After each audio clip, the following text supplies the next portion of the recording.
L'1 de maig, en plena campanya. Venga, va, Mariano. Venga, ponte el israelí eso. Así nos integramos. Que parezca que hace 3 semanas que no te duchas. Siempre que he ido a las manis del 1 de mayo, me ha llovido una somanta de hostias. Si ya sabes lo que dice la dicha, hasta el 22 de mayo critica siempre que puedas al payo Zapatero. Ahora venga, que nos integramos. ¡El trabajo! ¡No después! ¡Oye, para! ¡Ya está bien! ¡Oye! Espe, ¿pero qué narices haces, Espe? Pues matando piojos, que ya me arriesgo demasiado al contagio cuando quedo con Gallardón.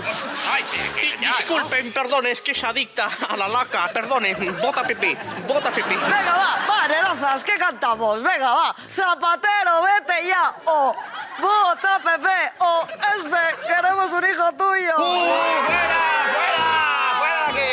¡Fuera! ¿Pero qué pasa? Que yo soy muy progue. ¡Proguerra!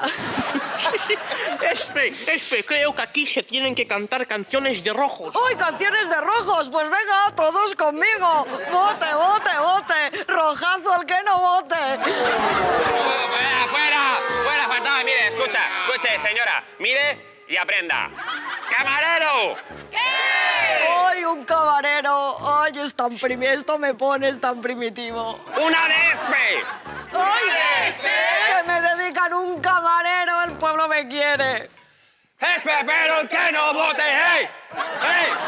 Me cago en su puta madre. Esto es una falta de respeto a la presidenta de la Comunidad de Madrid. Aquí hemos venido a criticar a Zapatero. Espe, calla, porque nos van a dar una paliza más grande que la del 14M. Vale, perdón. Yo también me sé un camarero. ¡Camarero! ¡Una de queso! ¿De queso? ¡Que sos den por culo matar y lerile! ¡Que sos den por culo matar y lerilero! ¡Corre, Mariano!